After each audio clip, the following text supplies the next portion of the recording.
So let us prepare ourselves. If you put your hand on your eyes, I open my eyes to see the spiritual truth today. And now over your ears to hear the spiritual truth today. Now if you just put your hand over your heart and extend out your arms.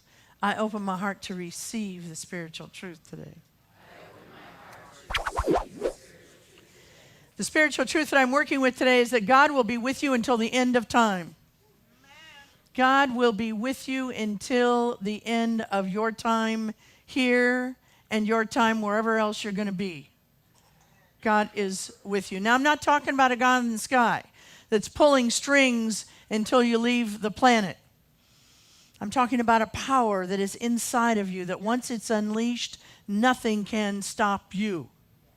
I'm talking about a power that is inside of you that once it's unleashed by you, nothing can stop you.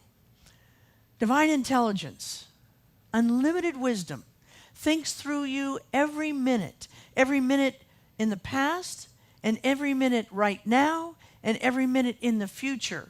Infinite wisdom is speaking through you.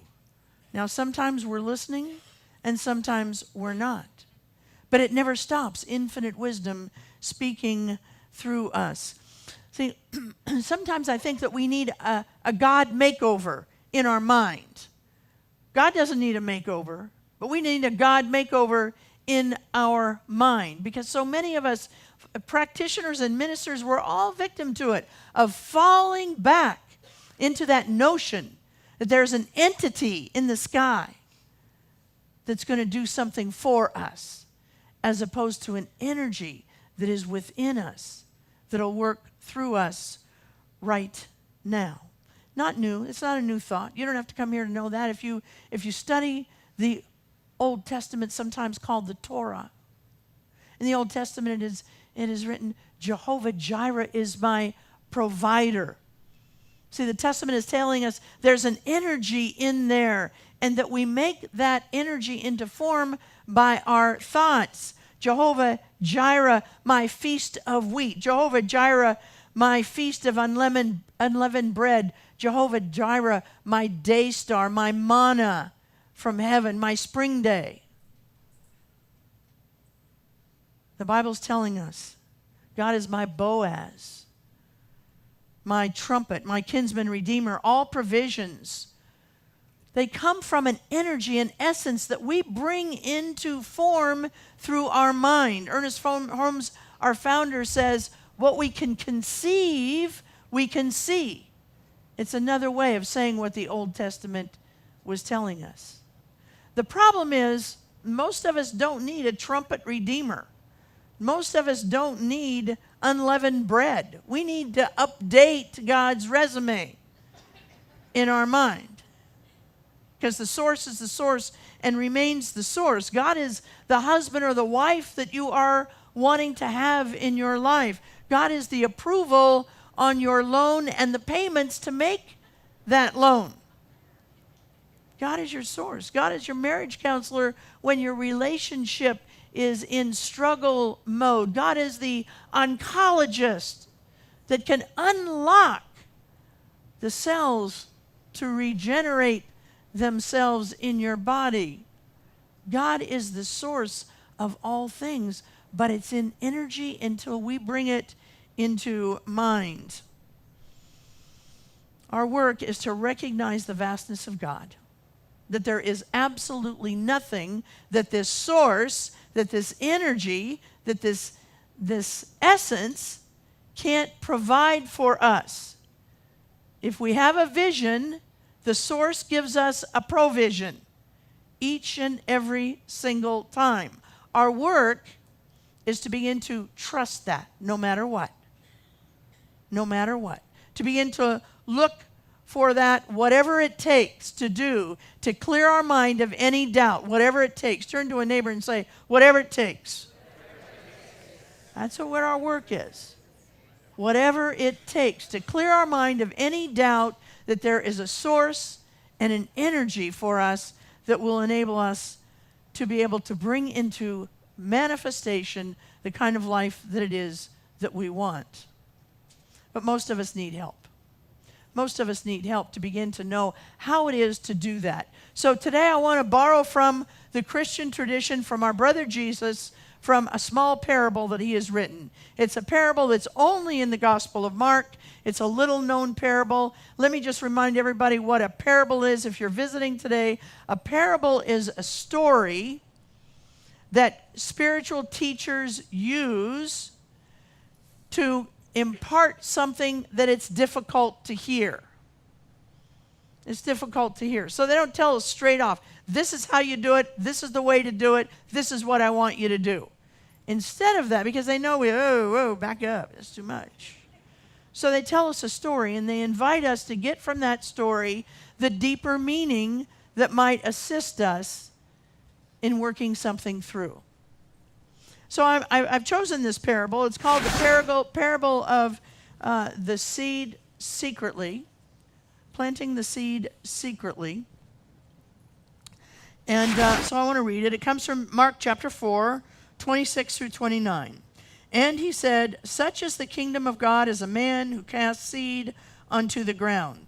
And he sleeps and rises up night and day, and the seed springs up and grows while he is not aware of it.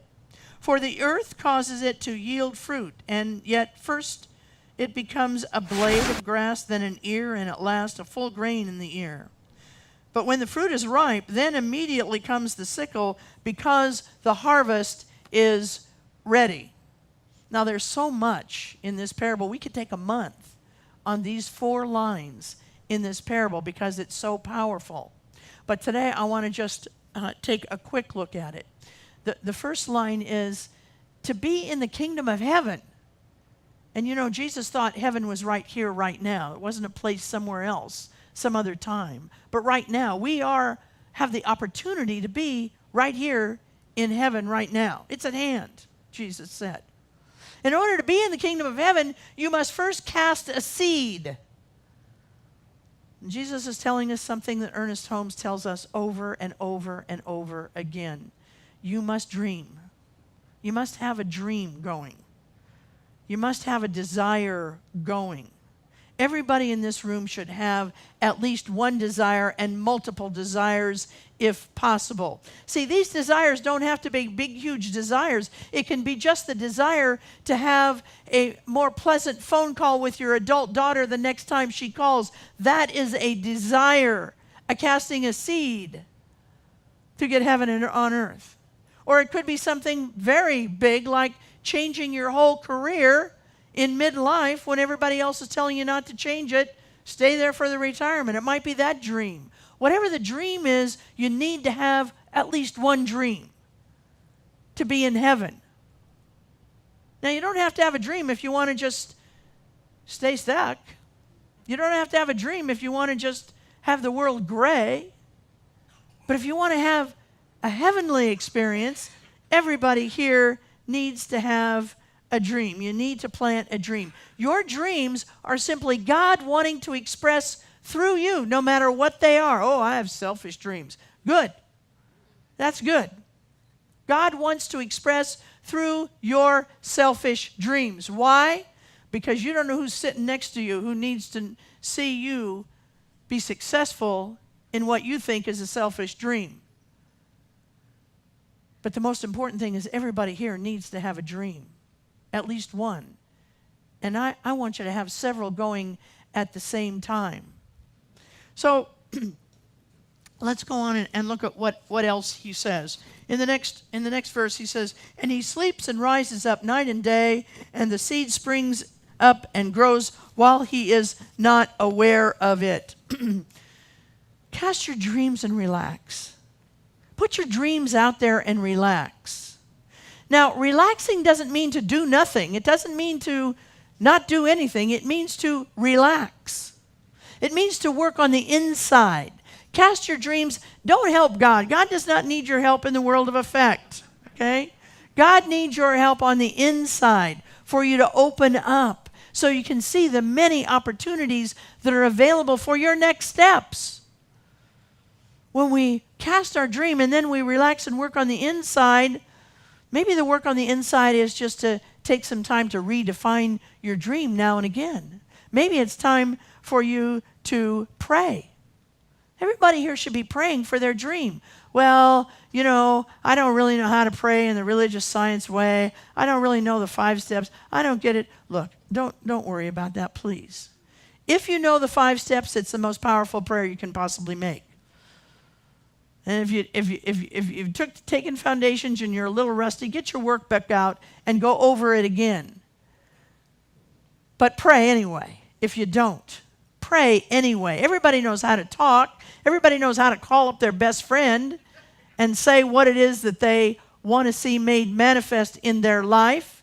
So call up your best friend God and say, God, this is what I see happening in my life. Do it in a positive way. Don't beg. Just remind yourself, the highest presence in you, that it's already there. Focus on the inside. Read. We make spirituality so difficult. We make having a heavenly experience on earth so challenging. When in that bookstore, there's a little magazine called Science of Mind.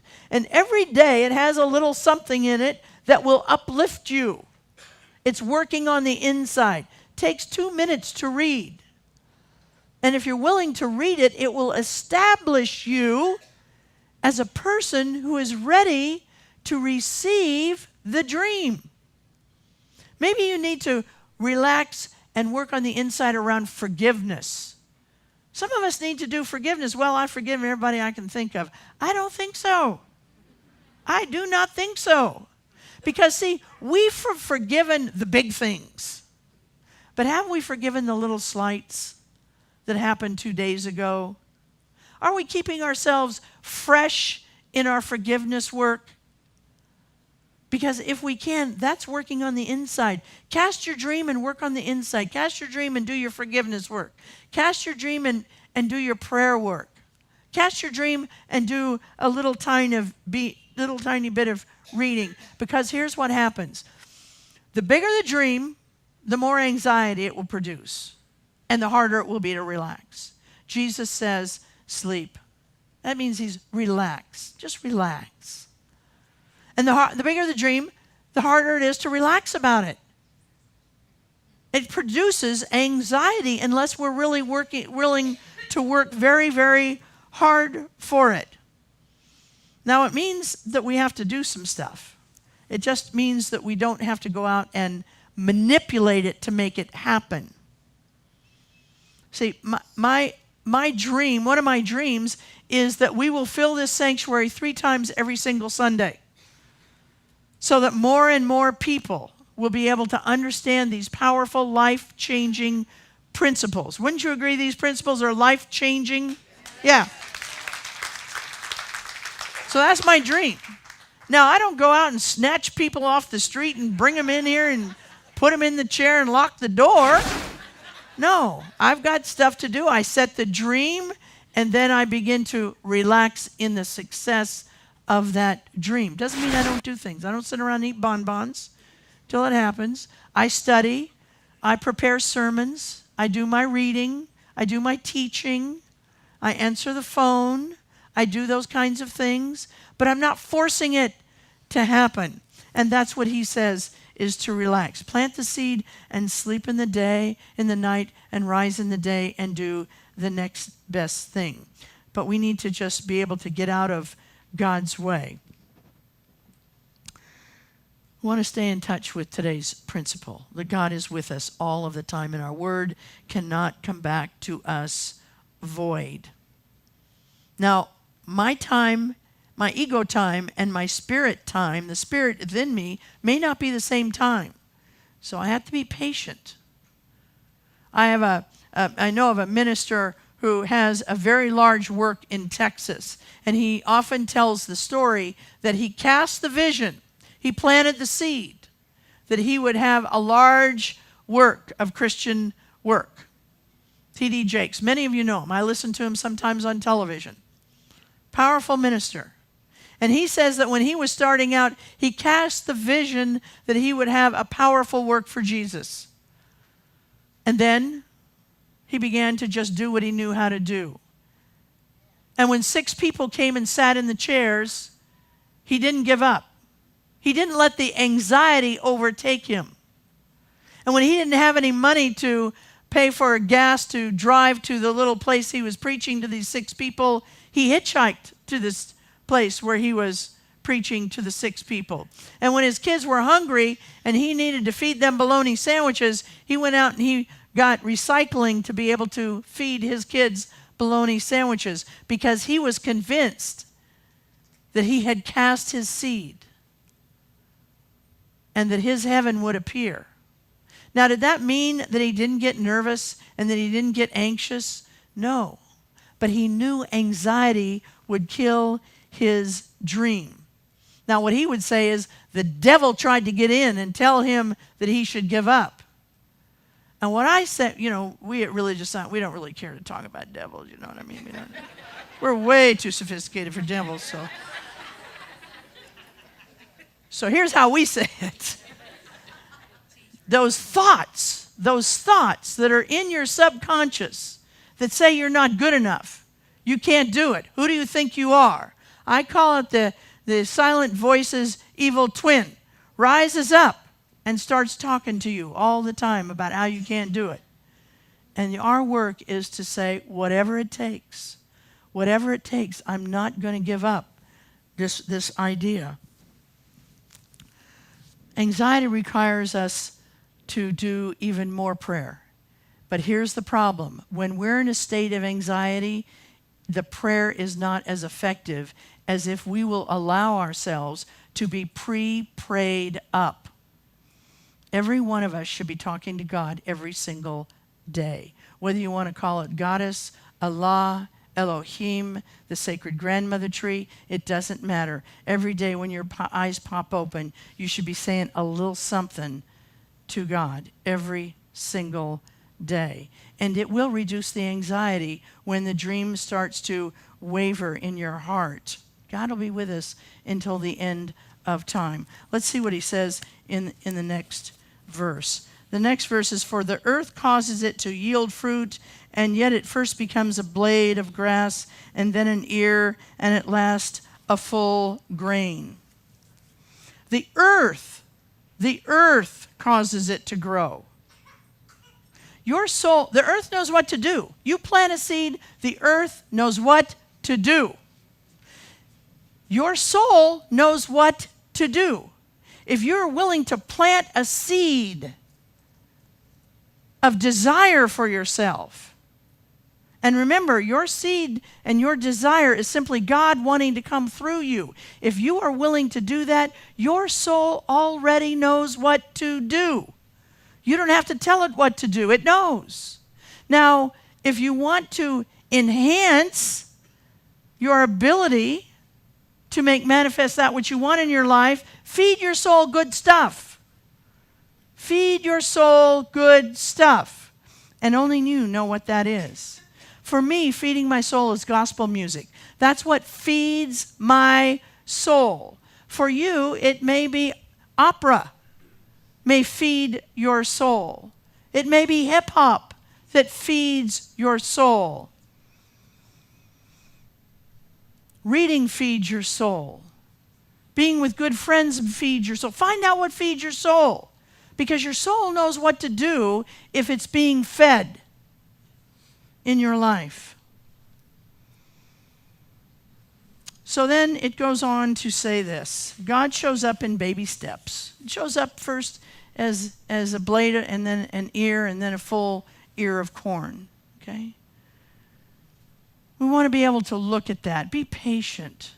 Cultivate patience is what Jesus is telling us. And here's what the last one says. But when the fruit is ripe, then immediately comes the sickle, because the harvest is ready. See, so often we cast a dream, and the dream is fulfilled, and we get a glimpse of it, but we can't even believe it's true, so we just put it over there. We put our sickle away. We can't possibly harvest that dream because we don't believe it's even true. And we miss it. I just spent a week and a half over in, a couple of days, day and a half, Reverend Betsy, Reverend Ramona, and I went over to a meeting in the Napa Valley with 160 New Thought ministers. And while we were there, my first minister was there. Minister I had 20 years ago was there. And when she was there, she would often talk about the pulpit about dreams taking a while to make manifest. She used the example of wanting a husband. And this was a very attractive, lovely, smart, brilliant, compassionate, loving woman.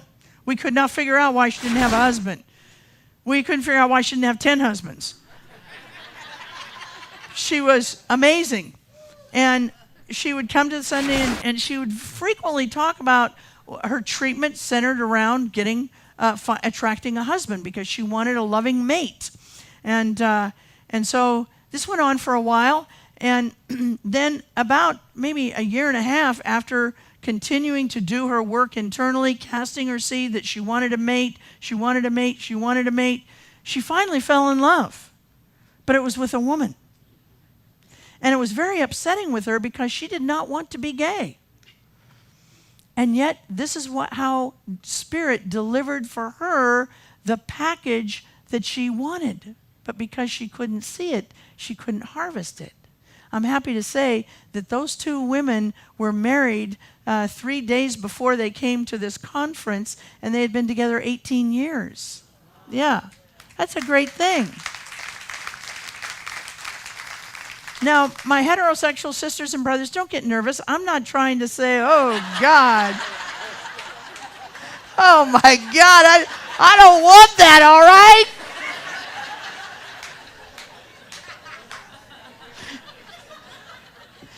Okay, so nobody's going to make you be gay, all right? It's not going to happen. My point in telling you this story is that very often the very thing that we want is in front of us. And we miss it. And we delay our good. We delay living heaven on earth.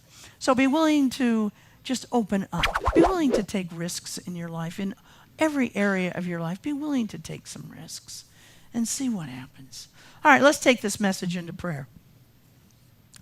Knowing that we are in the heart and the mind and the very love of God, the presence and the power that is in us right now that is unstoppable once we unleash it, once we even get a glimpse of it. And that's what we're here for today, you and I. We're here to remind ourselves of what it is and where it is. It's inside of us. It's outside of us. It's around us. It's through us. It's everywhere. The presence of God. I give thanks. I release this word into the law, and together we say, and so it is.